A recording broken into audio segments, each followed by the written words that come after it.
गुरु नानक देव जी रोजाना नदी में स्नान करते और घंटों ध्यान में बैठते, लेकिन उनका मन ध्यान में ना लग के केवल एक ही प्रश्न पे लगा रहता। आखिर क्या है वो नाम जिसकी बात संत कबीर कह रहे थे?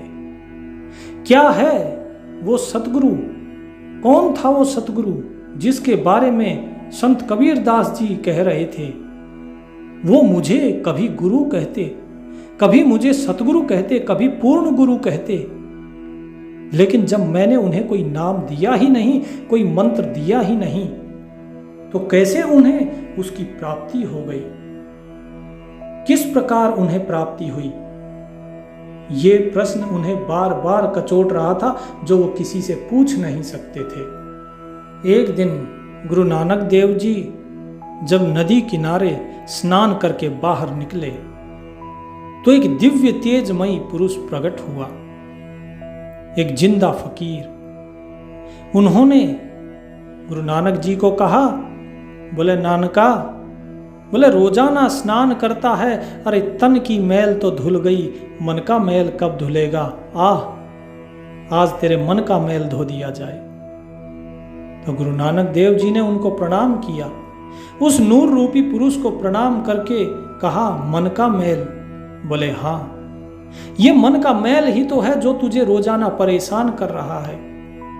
ये मन का मैल ही तो है जो दुविधा के रूप में तुम्हारे मन में बैठा हुआ है, जो तुम्हें सोने नहीं देता, जो तुम्हें जागने नहीं देता, जो तुम्हें ध्यान में नहीं जाने देता। जिस प्रश्न को लेकर तुम व्यथित हो, आज उसका समाधान किया जाए। रोजाना इस दरिया में गोता लगाता है, आज मेरे साथ गोता लगा। गुरु नानक देव जी उनके साथ वापस नदी में गोता लगाते हैं, और जैसे ही गोता लगाते हैं तो शरीर नदी में ही रह जाता है, और उनकी पुण्य आत्मा उनको लेकर, जो नूरी रूप में जो फकीर थे, जो जिंदा रूप में आए थे, वो उनकी आत्मा को सतलोक सचखंड ले जाते हैं। और जब वहां पर पहुंचते हैं तो गुरु नानक जी ने जो दृश्य देखा उसको देख के अचंभित रह गए। उन्होंने देखा कि एक असीम तेजोमय मानव जैसी आकृति वाले एक पुरुष चंवर ढुरा रहे हैं, लेकिन किसके ऊपर चंवर ढुरा रहे हैं वो दिखाई नहीं देता। सिंहासन के ऊपर कौन बैठा है वो दिखाई नहीं दे रहा, केवल वो दिखाई दे रहा है जो चंवर कर रहे हैं। जो जिंदा महात्मा चंवर कर रहे हैं उनके ऊपर भी चंवर ढुराया जा रहा है, लेकिन उन महात्मा के सिर के ऊपर कौन चंवर ढुरा रहा है वो भी दिखाई नहीं दे रहा है। तो गुरु नानक देव जी काफी देर तक खड़े रहे। अंदर जाने की उनकी हिम्मत नहीं हो रही थी। ऐसा नूर, ऐसा प्रकाश उन्होंने कभी देखा ही नहीं था।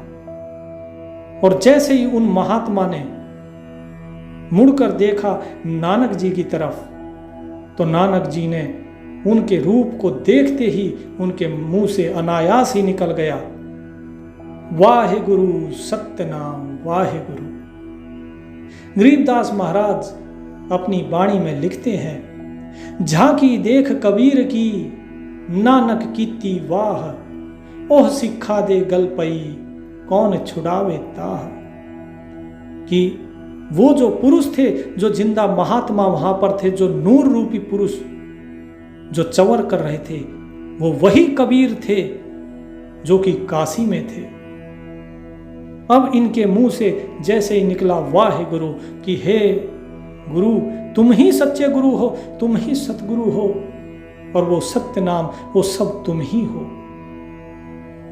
इस झांकी को देखकर गुरु नानक जी उनके वो भाव विभोर हो गए। उसके बाद जो जिंदा पुरुष थे वो उनको वापस लेकर आए। उनका जो शरीर था नदी में, उसमें वापस उनको प्रवेश कराया और फिर किनारे लगा दिया। जब जाने लगे तो प्रणाम किया गुरु नानक देव जी ने और कहा, कौन हो आप जिसने मेरी इतने दिनों की जो दुविधा थी उसे दूर कर दिया? मुझे सत्य से अवगत कराया, मुझे उसका दीदार कराया जिसका दीदार जति सती मुनि सन्यासी उनको वर्षों तप के बाद भी नहीं होता। उन्होंने जैसे ही पीछे मुड़ के देखा तो वही कबीर जी ही जिंदा रूप में आए हुए थे। अब गुरु नानक देव जी से रहा नहीं गया। वो तुरंत अपने वस्त्र पहनकर दौड़ते हैं, लेकिन जो जिंदा फकीर थे वो अंतर्ध्यान हो चुके थे। अब ये परेशान हो गए कि अब मैं क्या करूं। तुरंत ही वो मोदी खाने गए जहां पे उनको नौकरी करनी होती थी। गुरु नानक जी गए और मोदी खाने का दरवाजा खोल दिया। बोले सब मालिक का है, जिसको जो चाहिए ले जाओ। और ऐसा कह के बोले सब तेरा मेरे मालिक, तेरा ही मैं बंदा, सब कुछ दिया हुआ तेरा है। आज ये चीज़ मुझे समझ में आ गई।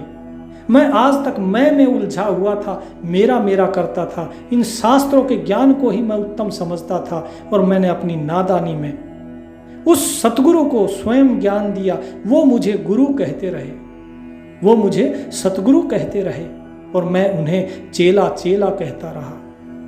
मुझ अज्ञानी का किस प्रकार से ये पाप नष्ट होगा, क्या फल मिलेगा इसका।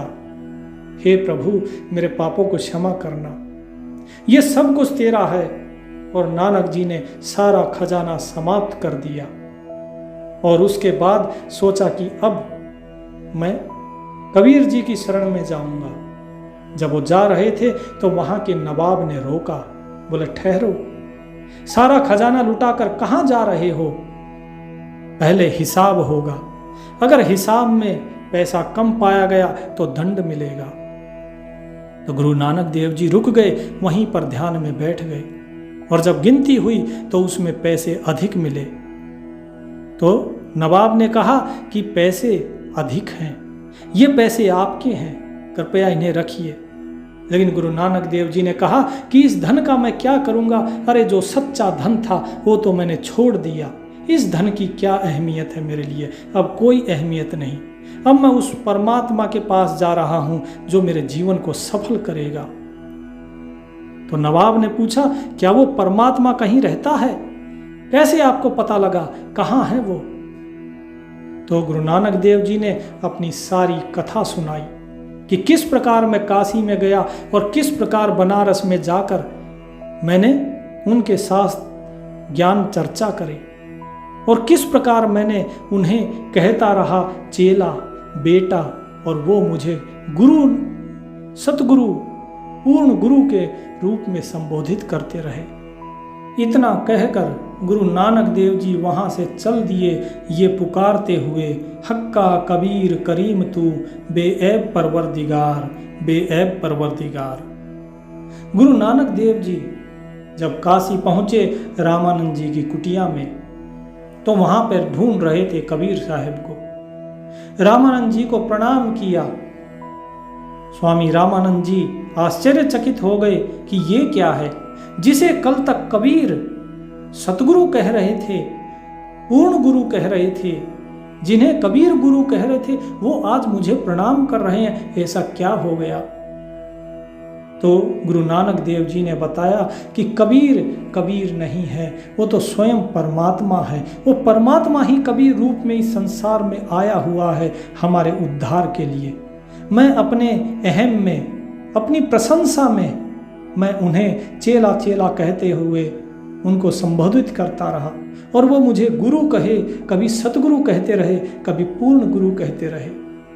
लेकिन अब मेरे भ्रम का पर्दा हट गया। अब मैंने वास्तविक रूप में देख लिया है, अपनी आंखों से देख चुका हूँ, जान चुका हूँ कि वही परमेश्वर का अंश है। परमेश्वर स्वयं कबीर रूप में आया हुआ है। गुरु रामानंद जी बोले मुझे भी यही शंका थी। हे नानक सुनो, जब वो तुम्हें गुरु कह रहे थे, जब वो तुम्हें सतगुरु कह रहे थे, तभी मैं समझ गया था कि कोई न कोई लीला होने वाली है और तुम्हारा उद्धार होने वाला है। बोले आपको कैसे पता। तो रामानंद जी ने कहा कि मैं उनके स्वरूप को जानता हूँ।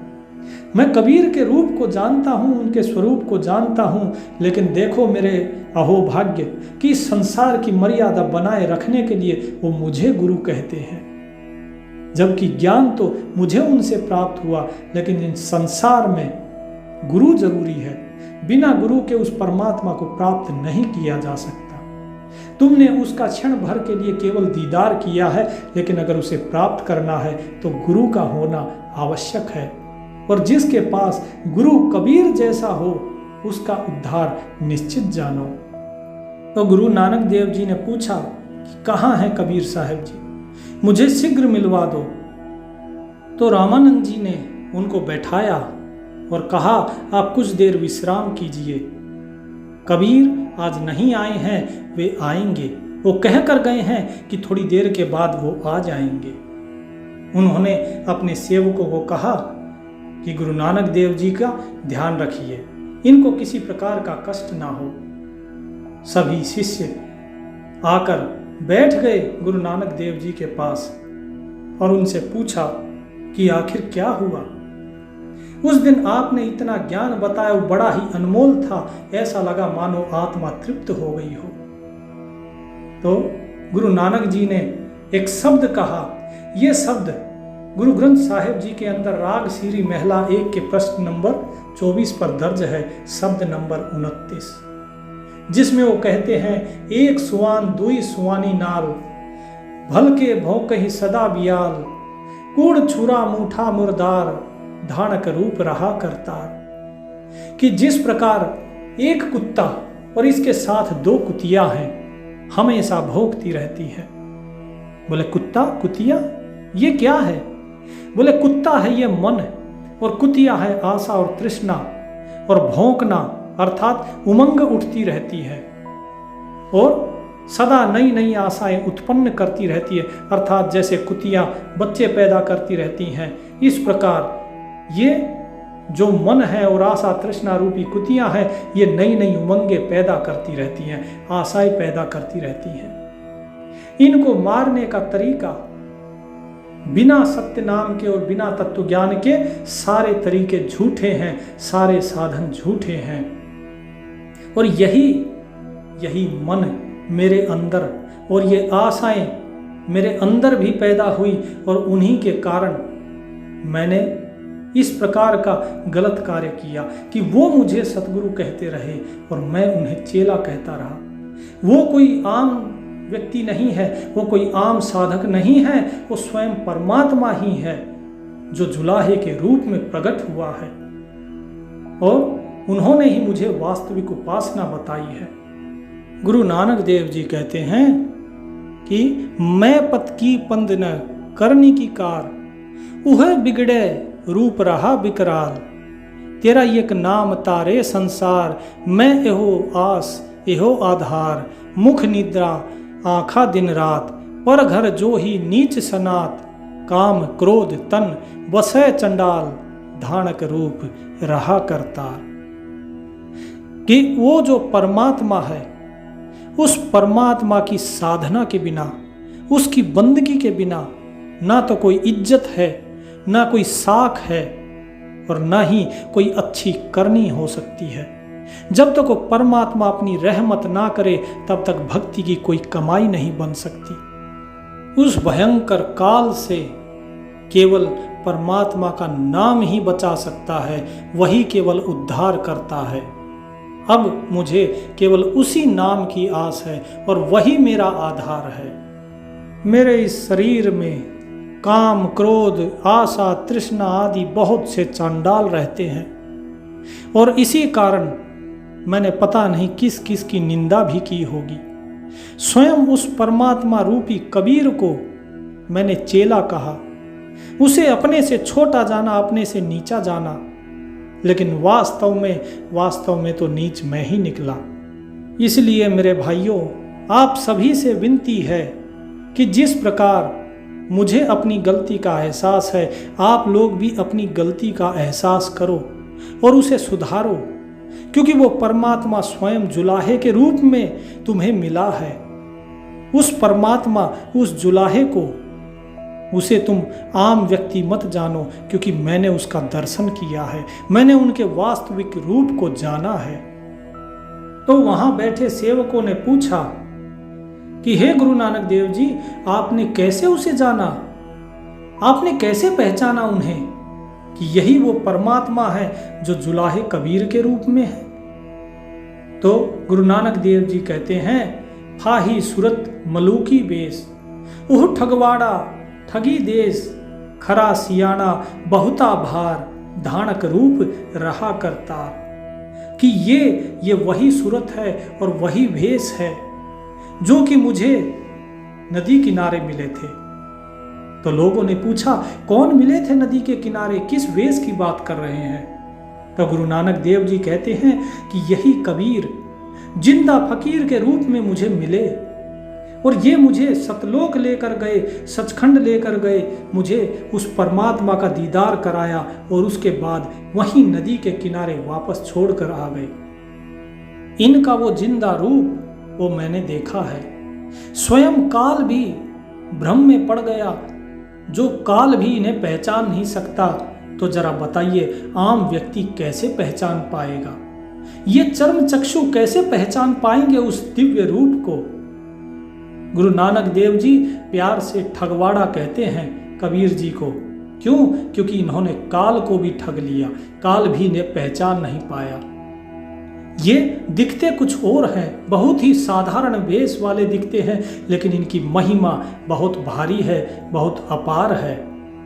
प्रत्येक जीव को आधीनी समझाने के लिए, अपनी भूल को स्वीकार करते हुए मैंने पूर्ण ब्रह्म के साथ बहस की, वाद विवाद की। ये मुझे आधीनी समझाने के लिए मुझे बार बार कहते रहे कि मैं सतगुरु।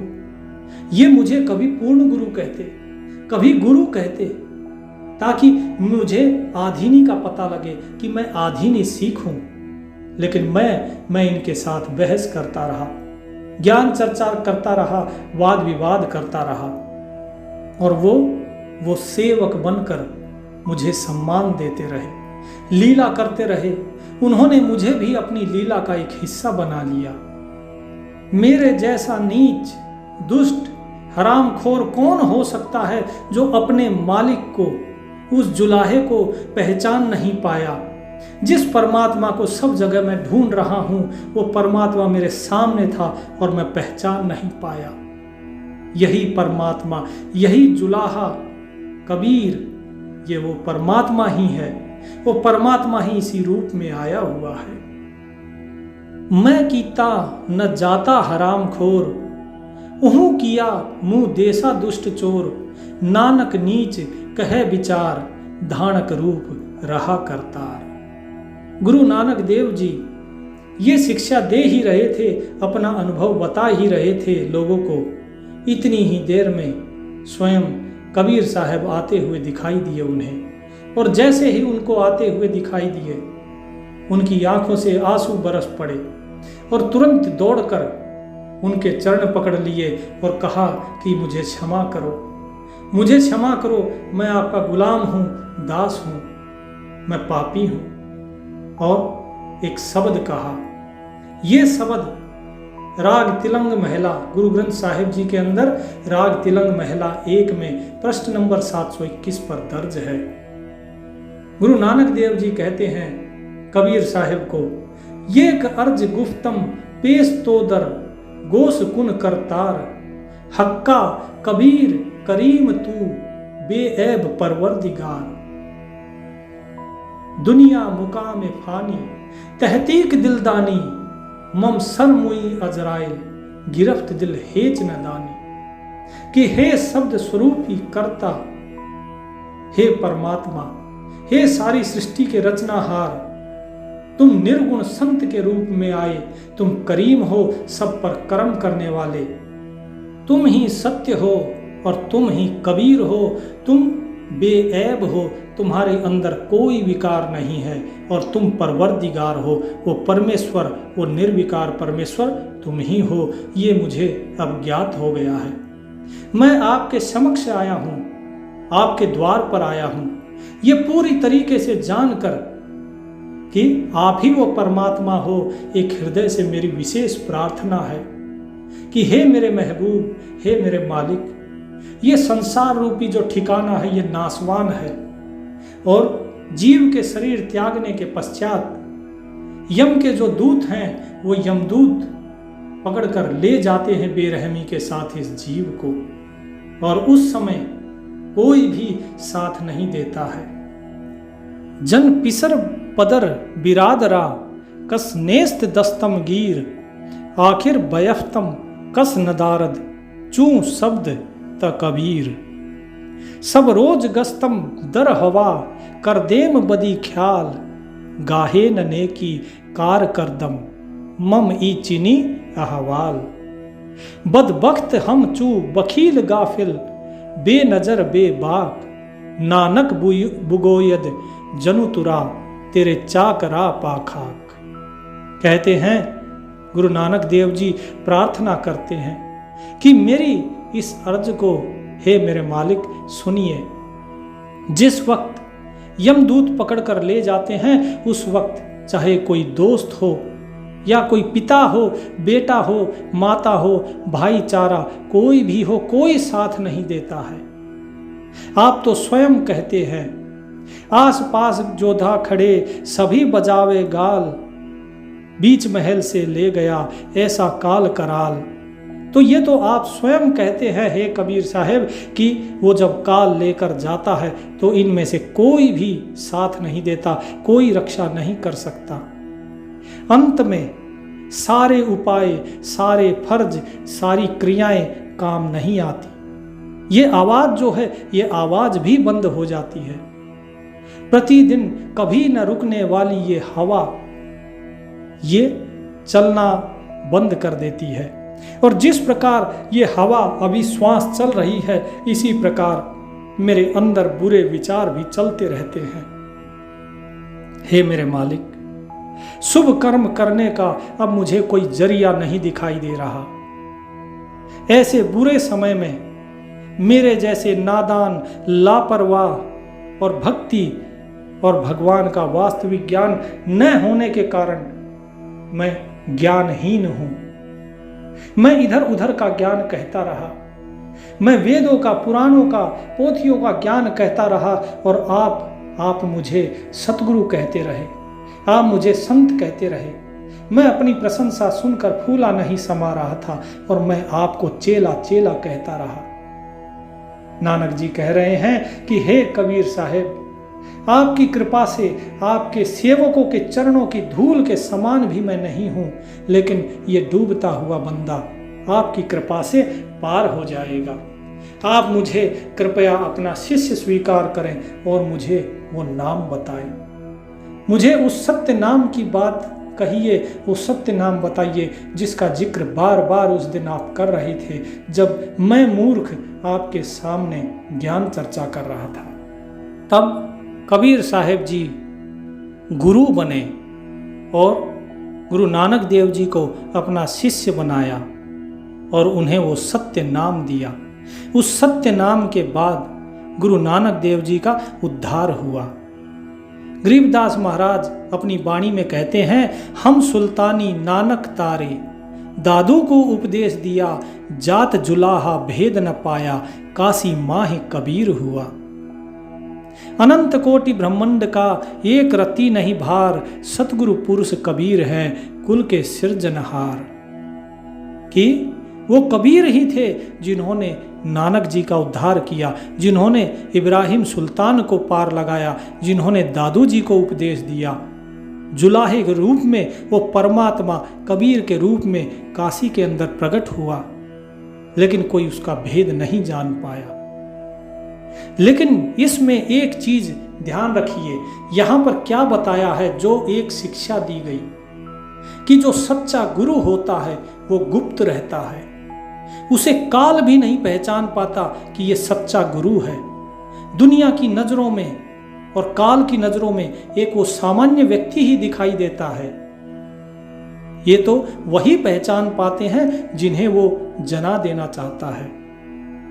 रामायण में भी यही चीज कही गई है, सोई जानेऊ जेहु देहि जनाई, जानत तुम ही होई जाई, कि तुम्हें केवल वही जान सकता है जिसे तुम जनवाना चाहो, और जो तुम्हें जान लेता है वो फिर तुम्हारे साथ एक रूप हो जाता है। तो यही चीज यहाँ पर बार बार समझाई गई, यही चीज यहाँ पर गरीबदास महाराज ने भी बताई, यही चीज यहाँ पर कबीर साहिब जी बताते हैं, यही चीज यहाँ पर गुरु नानक देव जी भी बता रहे हैं। कबीर साहिब जी गुरु नानक देव जी के गुरु थे। इस चीज का प्रमाण गुरु नानक देव जी के इन दोनों शब्दों के अंदर दिया हुआ है गुरु नानक देव जी ने। इसके साथ साथ जब एक मुगल पठान ने पूछा कि आपके गुरु कौन हैं, तो गुरु नानक देव जी ने उत्तर दिया था कि वो जिंदा पीर, वो परमेश्वर ही गुरु के रूप में आया था, और वो परमेश्वर कबीर के रूप में आया। नानक आखे रुकन दीन, सच्चा सुनहु जवाब, खालक आदम सिर जिया, आलम बड़ा कबीर, कायम दायम कुदरती, सिर पिरादे पीर, सजदे करे खुदाई नो, आलम बड़ग कबीर। कि नानक जी ने कहा कि हे रुकनदीन काजी सुनो, जिस खुदा ने इस आदम जात की उत्पत्ति करी है वो परमात्मा, वो कबीर रूप में आया। वह इस धरती पे सतगुरु की भूमिका अदा करता है, लेकिन वह गुप्त रूप से रहता है, उसे स्वयं काल भी नहीं पहचान पाता। तो ये साधारण मनुष्यों की क्या बिसात है। तो बोले वो कैसे करता है फिर लोगों का उद्धार? वो स्वयं ही उन सच्चे शिष्यों को खोजता है जो सच्चे हैं, वो स्वयं ही उनको ढूंढता है, उनको ज्ञान देता है और उनको पार करता है। शिष्य को सच्चा होने की जरूरत है, यदि सच्चा हो गया तो सच्चा गुरु स्वयं ही मिल जाता है। मुसलमान जिसे अल्लाह कबीर कहते हैं, वो समर्थ, वो परमात्मा, वो वही कबीर है। कबीर का अर्थ महान भी है, बड़ा भी है। तो यहां पर स्पष्ट रूप से बताया है गुरु ग्रंथ साहिब जी के अंदर प्रश्न नंबर 24, प्रश्न नंबर 721 और प्रश्न नंबर 731 में लिखा हुआ है स्पष्ट रूप से, जिस किसी भाई को इस विषय में कोई भी शंका हो वो गुरु ग्रंथ साहिब जी के अंदर जाके इन प्रश्नों पे शब्दों को अवश्य देखे। और सभी भाइयों से निवेदन है कि जो कबीर साहिब जी ने आदर्श बताए हैं, जो कबीर साहिब जी की शिक्षाएं हैं, उन शिक्षाओं पर चलिए। केवल वाणी सुन लेना, केवल साखियां पढ़ लेना, पाठ कर लेना, इससे कुछ नहीं होगा। ये तो सारी दुनिया करती आ रही है। असल चीज है उनकी शिक्षाओं पर अमल करना, उनकी रहनी को अपनाना। किस भाव से वो क्या कहते थे, क्या करते थे, उस भाव को ग्रहण करना, क्योंकि भाव ही सबसे उत्तम है।